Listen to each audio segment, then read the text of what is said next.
This is episode 7 with Jordan Angeli. Your challenges don't define you. However, how you choose to handle them does. Ladies and gentlemen, welcome to the Laugh at Adversity podcast. I'm your host, Gary Savoy. Having overcome medical trauma, I've made it my mission to uncover all of the secrets to overcoming life's challenges and living a better life. Each week, I will bring you an inspiring person or message.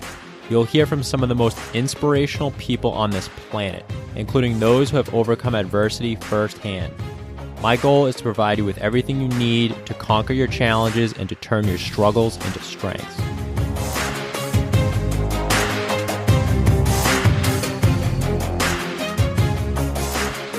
Former pro soccer player Jordan Angeli knows all too well what it's like to be injured.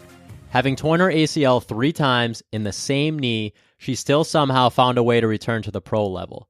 Now retired, Jordan has transitioned her leadership skills into a new purpose. She's the founder of the ACLclub, which focuses on bringing together a community to support others who are facing ACL injuries. This episode was a cool one to record because Jordan is also a host of the Show Your Scars podcast, where she teaches people about the beauty in their scars. In this episode, you'll learn about the mental and physical barriers that no one wants to talk about with ACL injuries. You'll also learn about the power behind expressing your emotions during a setback and why it's so important to refocus every day. We also discussed why journaling was such an important outlet during her recovery and why it's important to sometimes throw expectations out the window. Jordan and I also discuss how being a leader on the field has helped her become a leader off the field, and why without struggles, there would be very little success. But without further ado, here's my interview with Jordan Angeli. Hey Jordan, welcome to the Laugh at Adversity podcast. I'm really excited to have you on here. Thanks for having me, Gary. I'm excited to chat with you. Yeah, me too. So first of all, I came across your own podcast. That's actually how I discovered you. Show Your Own Scars. And I'd love to start off by you explaining a little bit about your story and your soccer career and how you kind of came across the Show Your Scars podcast. Yeah, so I loved that you reached out to me because I think that's one of the coolest things about podcasts is that there's an accessibility to people that I think that in the years previous to this, like people were doing really cool things, but we didn't have the access to say, oh, I'm going to listen to them, talk to these athletes. And then I could even reach out and talk to them myself. So I'm really excited that you reached out to me and, to connect on this level is, just something I don't think we would have had access to 10 years ago.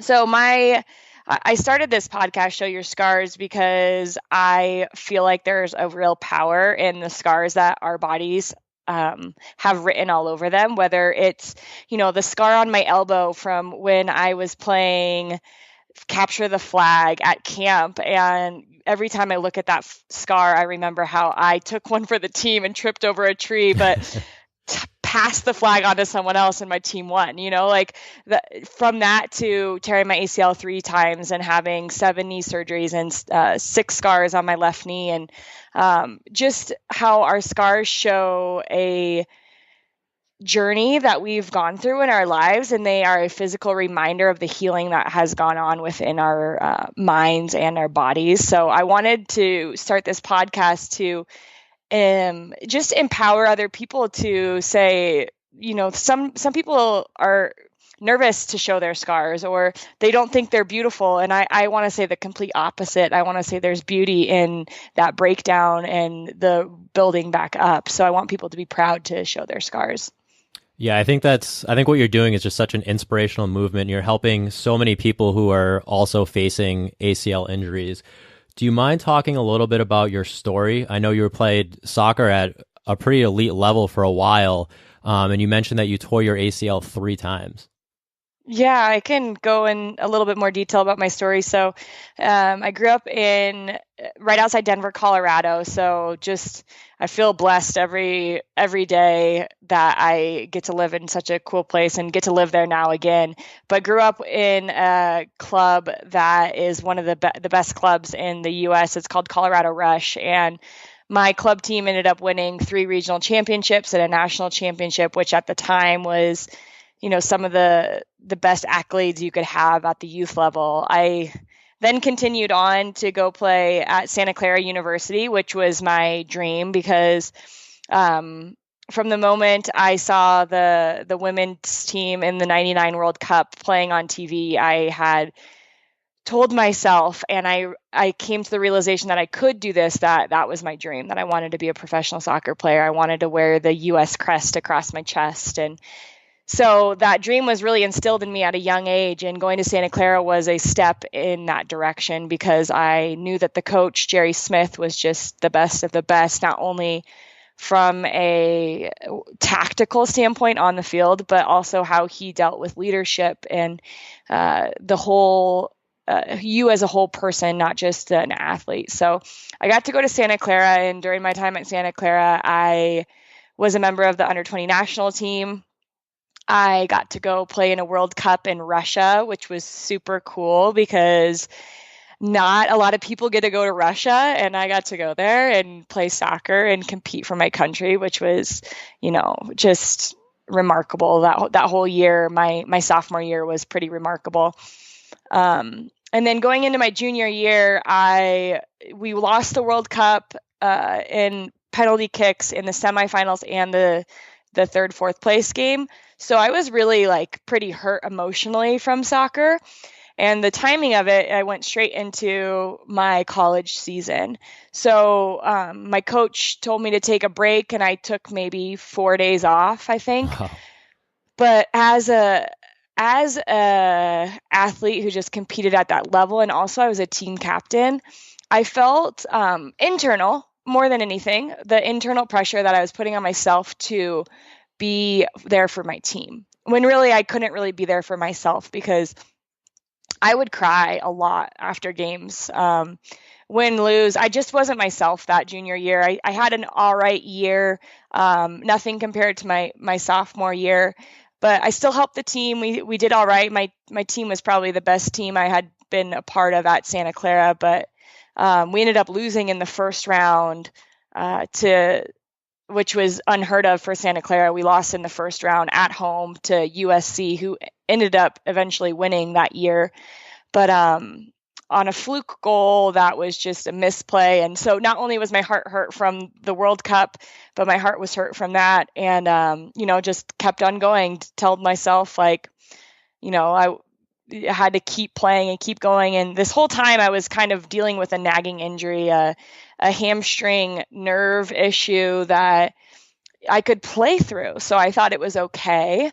And usually when your body is injured for that long and not feeling right for that long, something is wrong. And it seemed to be that if I didn't stop on my own, my body was going to make me stop. And that's what happened. My junior spring season, I was with the under 23 national team after being with the 20s. So I was, still playing soccer at a very elite level and in a lot of it, not only with my college team, but on the national team level. And I came back, was transitioning from a center forward position to either a holding mid or a center back. My coach was kind of in between the two defensive positions for me. And so I was defending a lot more. And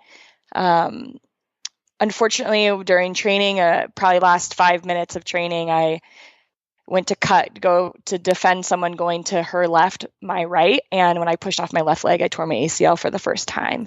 Wow. And, my body had enough. I was pushing through something for so long, and not only physically, but mentally too. I think looking back, I wish I would have rested and allowed myself to get through those pains that it felt from feeling like soccer kind of wronged me and us losing in those big games. So that was the first of 3. I ended up redshirting my senior year. So that was the next fall. And then I came back and didn't feel quite right. Got a scope on my knee about 9 months post my first ACL surgery.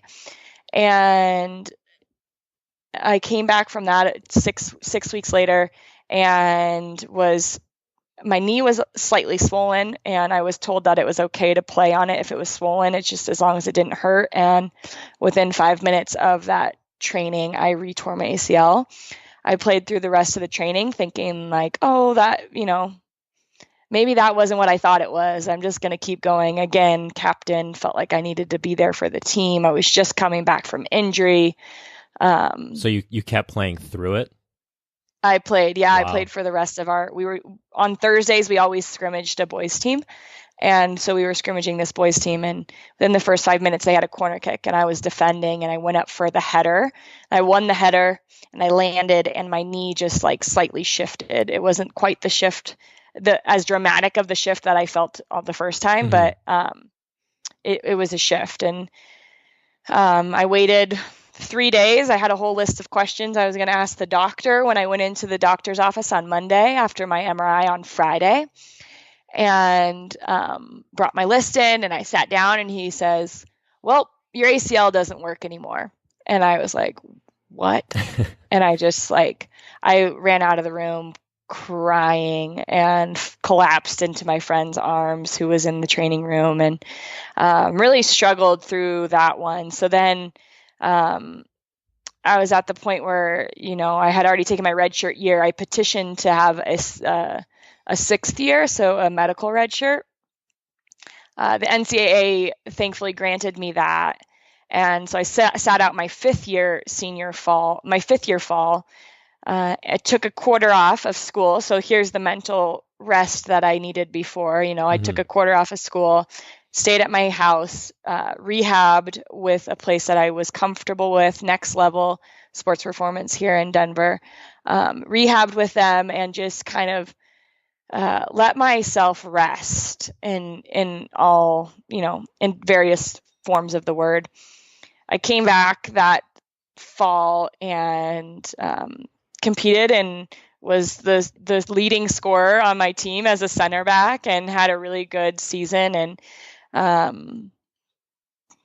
got to lead my team again as a captain, which was really fun because I actually said no to being a captain my fifth year fall, so the year before that, because it was too much for me. So I was back as a captain and it felt good to lead and just be a part of the team on a different level. And then I got drafted into what was the Women's Professional Soccer League at that time. It was called WPS, and I got drafted 16th overall. Wow. And that was a whirlwind and just such a cool experience because not a lot of people get drafted. And my parents were kind enough to take me out to Philadelphia and get to sit in the draft room and see everything go down. And the way it worked out, actually, weirdly enough, is since I had redshirted 2 years, all the girls that I was on the 20s with my sophomore year, they were all in the same draft class as me now. So I not only got to be there for me, but I got to see my teammates and my friends get drafted in the first round and just be so proud of them and happy for them and get to experience that part of it with them too. So my first year in Boston, so I got drafted to the Boston Breakers. It was phenomenal. And I got to play with the best players in the world, Kelly Smith from England, Christine Lilly from the US. Who else? Alex Scott from England. I got to play with Amy LaPelvet and, just these players who I had looked up to, Lauren, now Holiday, but then Lauren Cheney, who was on the 20s with me. We got to play together again. And, surrounded by this talented team, I ended up scoring a few goals because they sent me some really good passes into the box. And I was the leading rookie goal scorer and just, I felt like I was me again. I enjoyed the game. I was playing without fear and playing with the grit and determination that I've always had as a part of my game. So it was super fun. And after that season, we lost in the semifinals. And after that season, another dream come true. I got called into my first full U.S. women's national team camp. So I still remember sitting at my kitchen table and getting the call, and my parents and me all crying and so excited and proud of not only what I had overcome, but what I got to now experience. And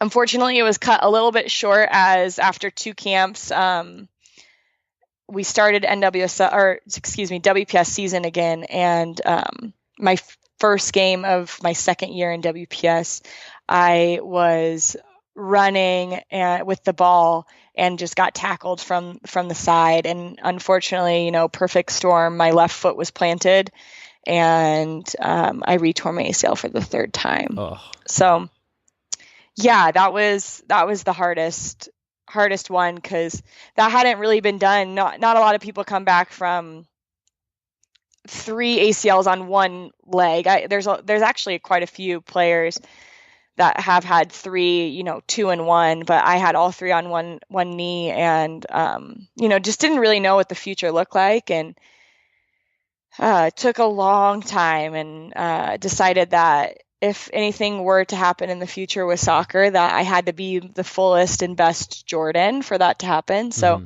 I rehabbed with that thought in mind, not a timeline, not soccer, just like, can you be the best you?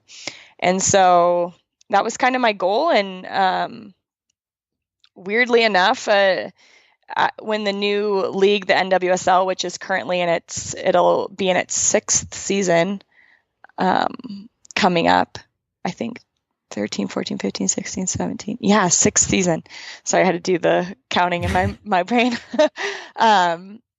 When they came back, when that league launched, I got picked up by Washington team, and I wasn't really thinking about being a soccer player, and I started from when they drafted me. I was like, all right, well, maybe I'll see if I can do this. And I literally started playing with U11 girls who I was coaching.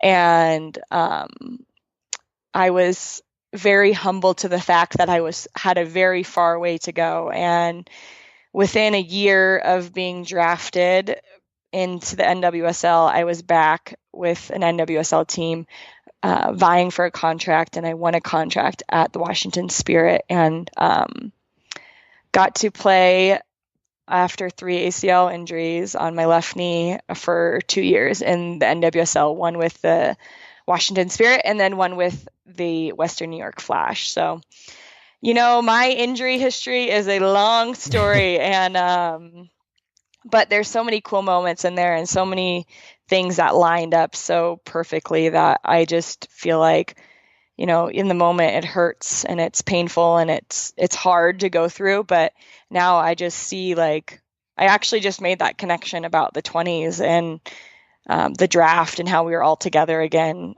because of my injuries. Like, that wouldn't have never happened. And I think it made it that much more special. Yeah, I think everything, whether we see it in the beginning or not, but I feel like everything happens for a reason. And I think it's just amazing that you went from, 3 torn ACLs to still playing at an elite level again. Yeah, me too. I still can't believe that I did that. I just don't believe personally. Like, I just really feel like I had some godly help on that one. What are some of the mental and like physical barriers that you experience with your ACL injury? Mm-hmm. There's a lot. It just depends on what stage you are in the process. Physically, I think that one of the hardest things is you go from being this athlete who can run for 90 minutes straight to being someone who within a week your leg muscles on your given leg are completely vanished, and you are starting from ground zero, teaching yourself how to walk again. Like, mind you, like, we never really learned how to walk because we don't remember how we learned how to walk, right? Yeah. So, you're teaching yourself this again. So I think physically there's, whether it's that relearning how to walk properly without, tilting your pelvis, because if you tilt your pelvis, then you're off on your spine, and then you can cause various other things, issues with your body. From that to physically pushing gaining range of motion. Ooh, that does not feel good in your knee joint. It is painful, and it feels like your skin is going to rip. And I am so happy I don't have to feel that again. So those are kind of the physical things. And I think physically too, getting back to your sport and feeling like, when you get cleared, you almost feel like you should be back to where you were at. And physically, it's really challenging to not only get the fitness aspect part back, but to get your touch back and to get, to kind of let go of those expectations that you were out for a while. So there's no way you're going to come back exactly how you left. You have to work back again to, it's like a 2 steps forward or 2 steps backwards, 1 step forward kind of thing. Like you took those 2 steps backwards. Now you got to inch your way back and regain that ground again. And it'll come, but I think physically it's difficult for, in those moments when it isn't happening, right? But for me, this whole, injury recovery is all about your mentality and the mental game, because there are so many barriers that have to break down in order for you to fully heal. And I learned a lot that I think as athletes, and I'm trying with what I do with the ACL Club too, and show your scars. I'm also trying to learn what it's like for on the male side, right? Because I think the male perspective is so different from the female perspective. But one thing we have in common is we're all athletes, right? And I think as an athlete, how many times have we been told to run it off or shake it off or, put some dirt on it or just tough it out. And this is not a tough out kind of recovery. It is I am going to cry and I am going to be okay with expressing my emotions, because if those emotions are popping up, they're popping up for a reason. And it's okay to be angry and want to throw and break something. And it's okay to be frustrated because you have a setback and that's not what you want. And it's okay to express that. And I think the power comes when you allow that to be expressed, and then you say, okay, that has been taken care of, right? I have acknowledged that feeling, and I'm going to not let that dictate how I go to the next step. Because, whether it's an hour or the rest of that night, I just really think there's power in waking up the next day and determining in your mind that it's going to be a good day. So there's so many mental games that happen, probably every single day in this recovery. And the more you can go through that, not only expressing how you feel, but thinking positively, and that there is going to be a purpose in this. But also on a flip side of it's kind of getting out of it. I always tell people, like, what can you do beyond thinking like, I'm injured and I have to do my rehab and I can't do this and I can't do that? Well, I can go hang out with my friends and like laugh and play a board game, or I can go sit outside or go on a walk in the mountains and just like experience nature, or I can play the guitar. So I'm going to learn something different and just totally get my mind submerged in something where it has to fully focus on what I'm doing. So those are kind of some mental things that I think help, some tools that can help in the recovery process. Yeah, I think that's a good point, especially whether it's an ACL injury or, you're dealing with some other type of challenge in your life, just trying to, regain focus elsewhere and kind of become present.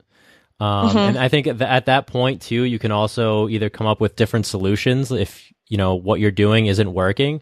And it also kind of helps you become grounded in, like cultivate a mindset and reset, like you said, waking up every morning and saying, this is a great day. And it kind of puts you in that positive mindset where you can continue to push through. It really does. And I think that there's so many, it's not just applicable to when you're recovering from injury. Like there's going to be things in your job and your family life that you're going to have to refocus. You're going to have to say, okay, I was living this way, or I've been acting this way, but I got to refocus because that's not where I want to go. I want to go here. And I think that's, to have that mindfulness, you have to slow down. You have to be okay with, when you do slow down, saying, okay, this is is what I'm feeling. And maybe this is why I'm feeling that. Maybe I feel like I was let down by the sport, or I feel like I'm an athlete and my body shouldn't fail me. It shouldn't get hurt. To me, that felt like a failure. And once I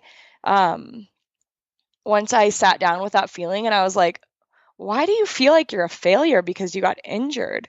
That allowed me to kind of work through that and say, because I felt like I was so strong, because I felt like I did everything right. I was in the weight room. I was doing my fitness. I was, what I felt like really working hard, that good things should have happened. And as soon as I let that go and realized, like, as much as I wanted to be in control of all those things, like, I'm really not in control of all those things. And that allowed me the freedom to just be comfortable with, what this was gonna, maybe whatever was gonna be was gonna be. Right. So it seems like you kind of accepted your situation, and I mean, you tore it 3 times. So was there any given point where you just wanted to give up soccer entirely?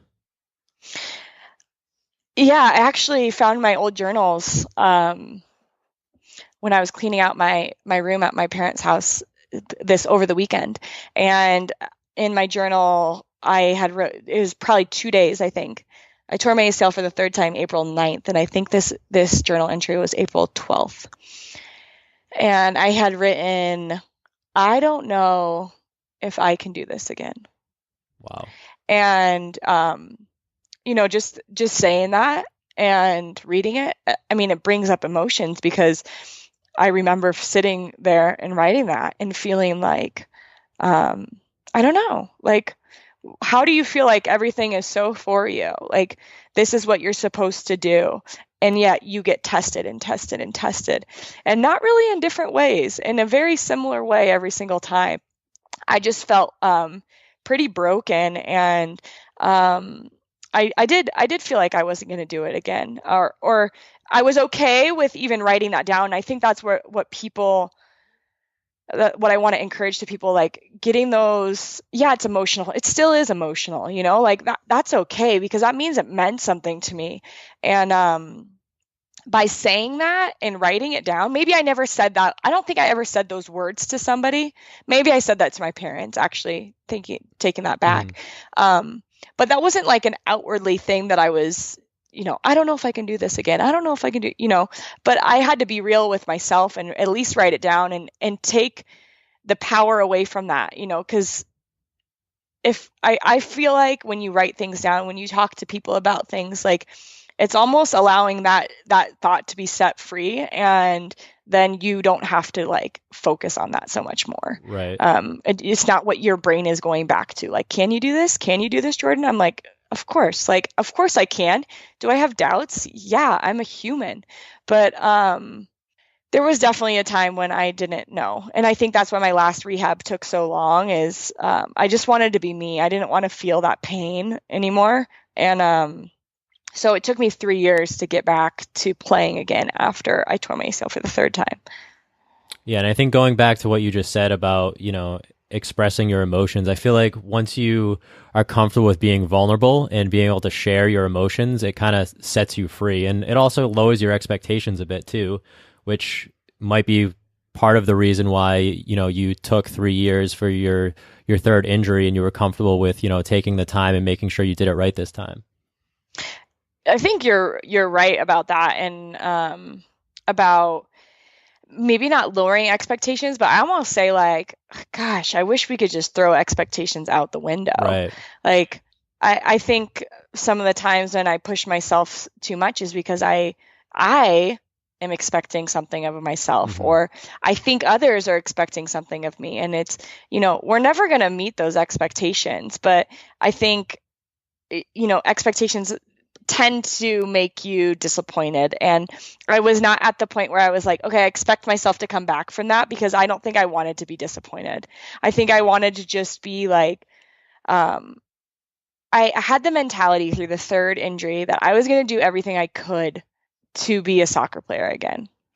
Whether that meant I didn't do anything for 2 months, 3 months, whether that meant which I did, I stopped doing PT for a while because I needed a break. And I was crying nearly every time I went into PT and I wasn't really having any progress.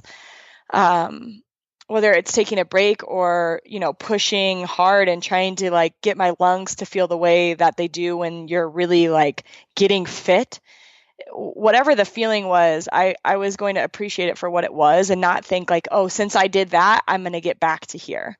No, it was just about me feeling the best I could feel. So going through everything that you went through and, overcoming the third ACL injury and playing again at an elite level, was there a moment that you decided that you wanted to, turn your injury into a greater purpose?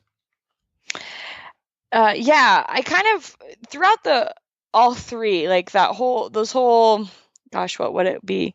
2007 to probably 5 years, 6 years. I kept having people like come up to me or call me or text me and say, hey, I have this athlete, I have this friend, I have this teammate who's you just tore ACL. Can they talk to you? Mm-hmm.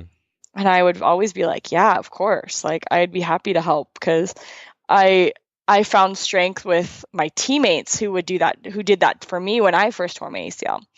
So I every time I would talk to these people, I was like, gosh, it's the same thing. It's the same thing, like what to do right after surgery.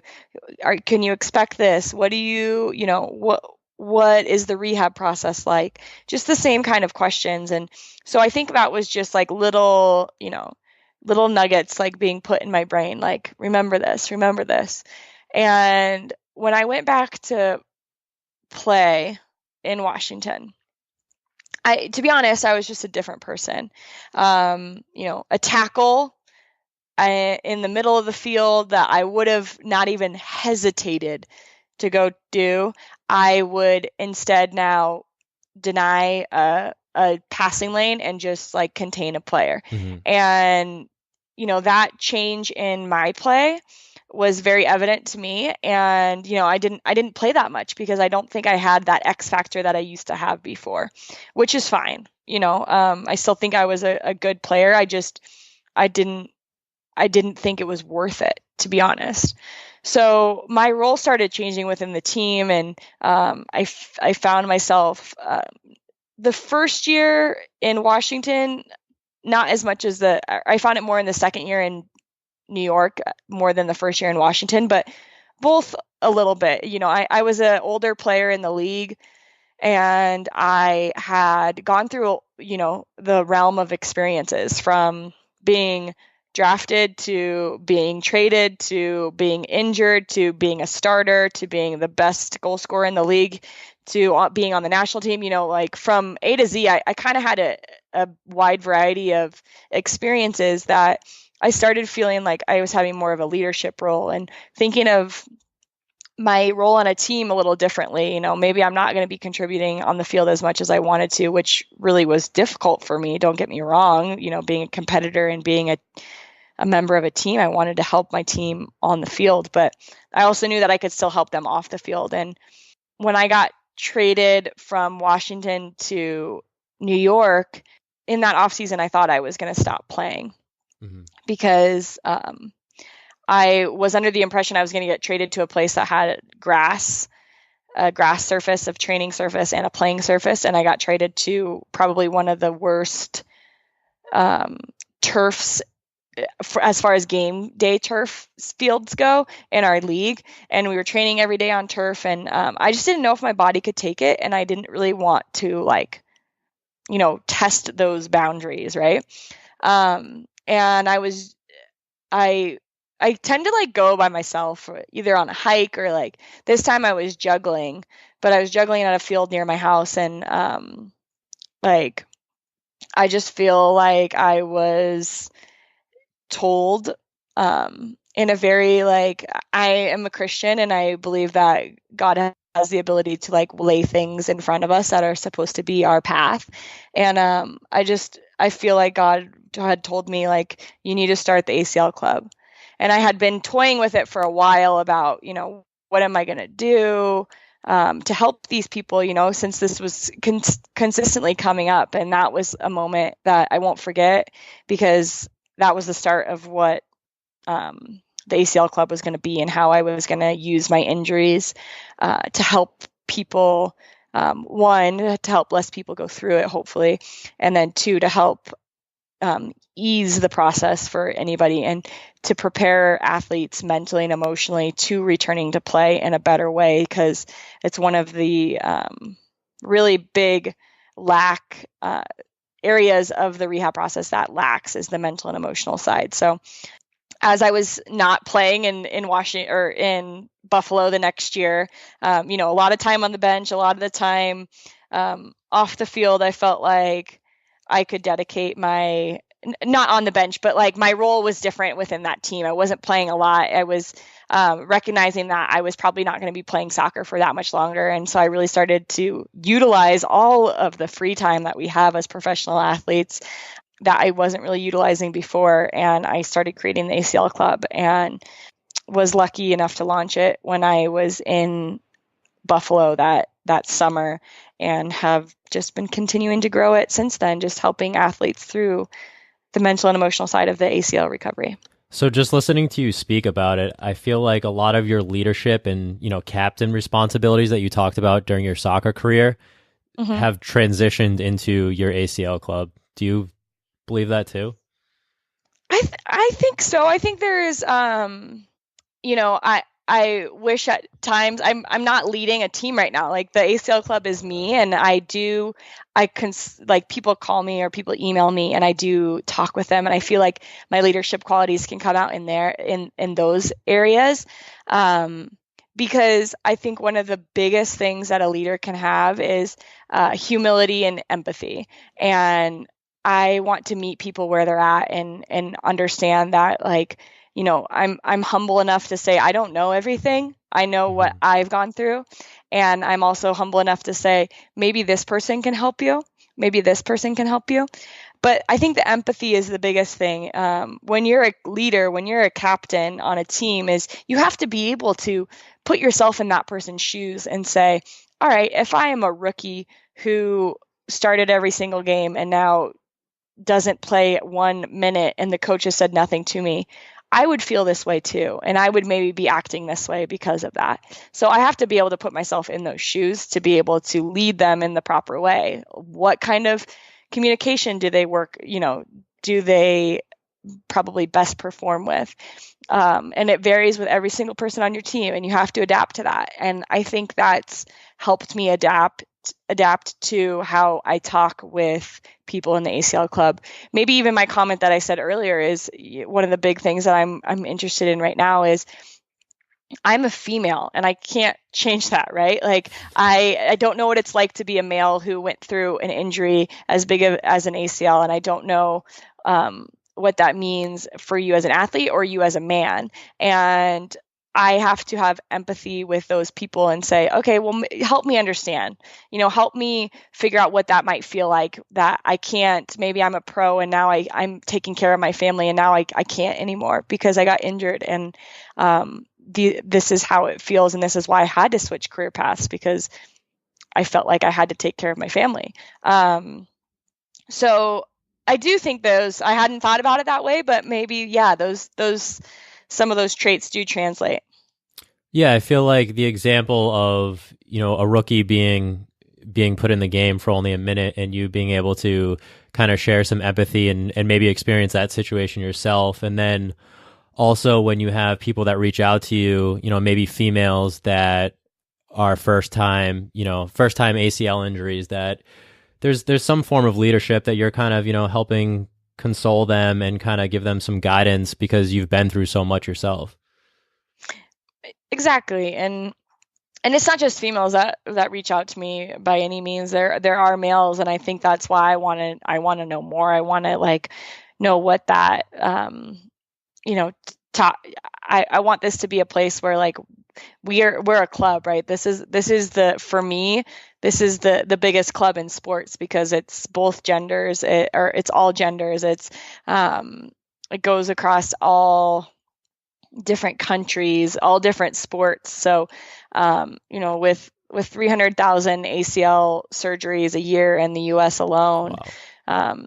This is something that people need help getting back from, because it is such a big shot to the way that you have lived your life for so long, or what you've kind of relied on as your outlet. So to be able to relate to those people and those feelings of, I feel lost. I don't know what to do without my sport and without working out. There is a real detox about it too. When you go from playing a sport to not playing a sport, your body is used to getting all the hormones and the different chemicals that your body releases when you are active.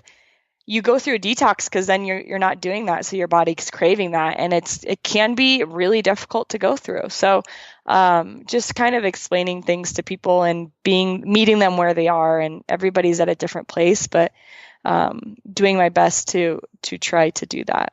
Yeah, I feel like going back to your chemicals, I feel like it's very likely to also fall into kind of a depressive state, because you went from being kind of on top of your game.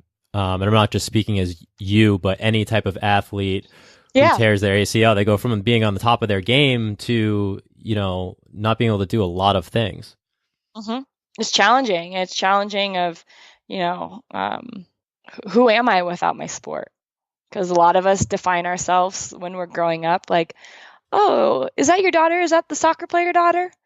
And you think that that's who you are, and you play that sport for a lot of your time, but we're so much beyond who we are on the soccer field, on the basketball court.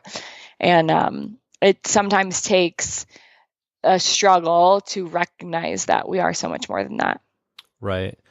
So you reach your childhood dream of playing professional soccer. Mm-hmm. And now you've created a group, the ACLclub, to help so many other people recover from their ACL injuries. Do you find a greater purpose in creating the club than reaching your childhood goal of playing professional soccer? It's different, I think. I think in both, why both of them were so why this one is still so meaningful, but the other one was meaningful, is because it was a goal, but because of the goal, the relationships that I made and, got to tend to during that time and cultivate were what really allowed me to win, mentors from Eric Boucher here in Colorado to Jerry Smith and Curtis McAllister and Greg Murphy in Santa Clara to Tony DeChico and Lisa Cole in Boston, these people who believed in me throughout the way. Those are the relationships. My teammates, gosh, I could name a bajillion teammates that like now they're my great friends because that was my goal. My family, what the experiences I got to have with my family, because my goal was playing soccer. I think accomplishing that was it taught me like you can do anything, Jordan. But it also taught me like it would be nothing if it wasn't with these people. So right. I think that it was so special because of the relationships, and I'm feeling that here too. Like the relationships that are coming out of this, the lives that are impacted by this are positively impacted. And I want people to recognize that they can do anything, just maybe this is their goal. And they realize through this, like they want to become a physical therapist and not play soccer anymore, or not play basketball anymore, or football, or whatever it is. Or they realize through this, like they started a different hobby in it, and they're actually really a good artist, and they can draw really well, and they find passion in that. I think it just makes you, I hope that I can find, the longevity of this is a lot longer than a professional soccer career, as I learned. Right. Anything in life really is longer than my professional soccer career. But I think it's really just about the relationships and empowering people to know that like they can do anything. And I hope that I continue to do that. And that's what it's really about. I don't think I could say one is better than the other, but I found a lot of reward even within the first 3 years of this, of helping people through this. Right. That's a really good answer, not to choose sides. Yeah, I don't think I can. They're just so different, you know. I think one enabled me to believe in all the things that are possible, and the other one is helping me teach others that. Right. Yeah, that's perfectly said. Thanks. So where can people connect with you? They're trying to reach out to you. Yeah, you can connect with me a couple different things. I'm Jordan Angeli on social media, so Twitter, Instagram, and that comes from a good friend of mine in college. Thought I played like a Brazilian soccer player, and so he started calling me Jordan Angeli, which I was flattered because I do not play like a Brazilian soccer player, but just so happens that the last two letters of my first name are the first two letters of my last name, so you can just squish it together. So Jordan Angeli, and then theACLclub.com is the website for anybody going through ACL injury. If you're a coach, a teammate, a friend, a family member, whatever, pass it along. There's some good resources on there. And then you can follow along with the ACL Club on Instagram at the ACL Club. And then Show Your Scars podcast. You mentioned that. Show Your Scars is on the iTunes store. Yes, it's funny because I already mentioned that that's where I found you, and I remember listening to your first episode before recording my first episode. So I thank you for all the help and being able to kind of, get some experience from you. Of course. I am so happy to help. And I'm so excited for this podcast because I think you're going to have some really good interviews and help people understand that through struggle, there is so much strength. And if it weren't for those moments of adversity, I don't think we would be able to really tap into all that is within us. You're leading me up right to my last two questions. So my last two questions, the first one is, what is your definition of adversity and what does it mean to you? Okay. Adversity is a difficult, a struggle, a situation that makes you think, I don't know if I can do this. And what was the second part of it? What does it mean to you? Oh, it means so much to me. I honestly think that through the struggle, through the scars, through the adversity, you actually learn more about yourself. You can tap into that power within you, understand what makes you tick, what helps you get through tough situations. I think if it weren't for struggles, there would be very little success. I mean, think of just practice. Like I think practice should be called like fail until you succeed. and taking that adversity, that's adversity. Failure is adversity. And if you can think of practice as, I'm not going to do everything perfect, I'm going to fail a lot, but those failures, I'm going to learn from them. That adversity, I'm going to learn from it, and it's going to push me to a place where I feel like I can succeed. Yeah, it's really just getting into that mindset that, failures aren't necessarily failures in a negative way, but they're actually lessons. Yeah, absolutely. I think the more we say failure too, it just takes the power out of the word. Like people think failure and they're like, it automatically makes you feel a certain way. And I don't think it should. I don't think it's necessarily like a bad word. I think because of failures, it brings you to a point of a decision. And that's where that decision is where it can lead you one way or another. It can lead you towards getting better, or it can lead you towards that thought of like, maybe I am a failure. Maybe I am never going to get this. So it's your decision. Right. Yeah. And in order to successfully come out on top, it's really trying to pair up the word failure with a positive mindset versus, the negative connotation. So my final question is, what are 3 tips that you could give someone who's facing adversity right now? I would say, okay, I have two straight off the top of my mind. I think journaling is a huge thing for me, writing things down. Like I kind of mentioned before, I found my old journals and, being able to read back about the things that I went through and the emotions that I was feeling, it transports you back into that feeling, and then it also links you with the present time, and so it gives you this opportunity to say, like, look at how far I came. Look at what I came from, that feeling in the journal that I felt 5 years ago, and now I'm here. I got through it. So I think journaling is really, it helps you get through the feelings, the emotions, the tough times, but it also gives you a good perspective when you look back. And perspective is another thing too, is I think that so much adversity, if we can get ourselves out of our point of view and look at our lives maybe from a different perspective, or look at the world and see how blessed we actually are.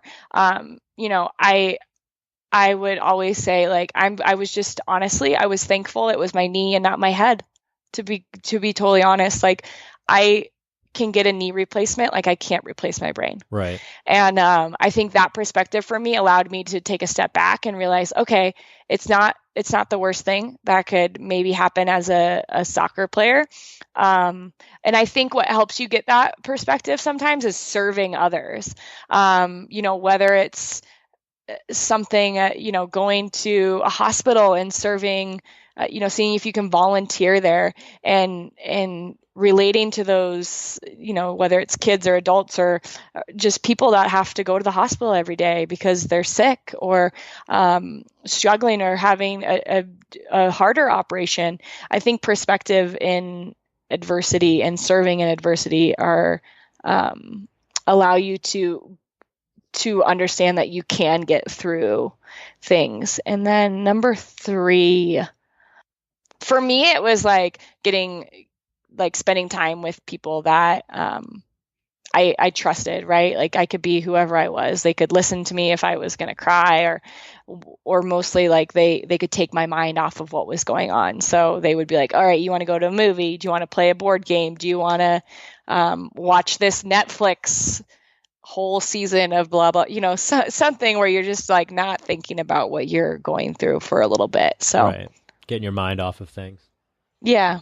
So I know I said that was my last question, but you talked about perspective. So I was just thinking, has your perspective, and just life in general, changed since you've been servicing others? I think I always had a very, like, servant heart, and I wanted to I think that's the thing about relationships, right? You only get as much as you give. And I've always been a person in a friendship or relationship. I feel like, not always, maybe I shouldn't say always, because nobody's perfect, right? Right. I tend to think like I give a lot in friendships and relationships, and because that's what I would want to receive, right? As someone just that's willing to give. And so I think that in serving people, it hasn't, in this with the ACL Club, it hasn't changed my perspective on that. Like, I'm not, honestly, like, I'm not, like, this isn't something where I can, or I haven't made a living off of this, right? I'm not really paying my bills because I'm providing a service where people are paying me. I want to help people through this. And I feel like the more I can give, the more reward I will be given eventually, at some point. And so right now I really am just like giving, and trying to give as much content and in relationships, and talking and answering emails, and calling people on the phone, whatever it may be, just to serve people, because I think that's what people need, is just other people. Right. No, I completely agree with you. And I think, like you said, what you put into relationships is what you get out of it. And I just want to take a moment to acknowledge you for, first of all, for everything that you've been through, and just kind of the strength that you show to be able to overcome, 3 ACL injuries. And on top of it, you also reached your childhood dream of playing professional soccer. And then also for just, the giving heart that you have and the empowerment that you're providing, to others with the ACL Club, and then also your Show Your Scars podcast. And, I feel like you might not notice all of the impact that you're making right now. Like you said, you're doing this, for free, and it's you're not making money as a business, but I feel like the more you keep putting in, I feel like within a year or a few years, you're going to be making such a tremendous impact, and that impact is just going to keep, growing and collecting interest. Well, thank you so much. Those are very kind words. And, I agree too. I think that the impact is, that's maybe what I was trying to say, is the impact is more important than the finance part of it, right? It's never about the, it was never about that for me. It was about, can I impact people's lives in a positive way? Right. And I think the people that act from the heart versus, trying to turn it into a business, those are the ones that make the biggest change in the world. And I think you're definitely on that path, and, the effects of it will definitely show. Well, thank you so much. I appreciate that. You're welcome. I appreciate you, and I thank you very much for the interview. Thanks, Gary. That was fun. Good to talk to you. If you guys like this interview with Jordan, then make sure you head over to the show notes at laughatadversity.com/7. This is where you can find anything that we talked about and all the links to her podcast and her website, the ACL Club. Also, make sure you head over to iTunes and please subscribe to the show, and make sure you leave a review. It's the easiest way for the show to appear to others and help change their lives.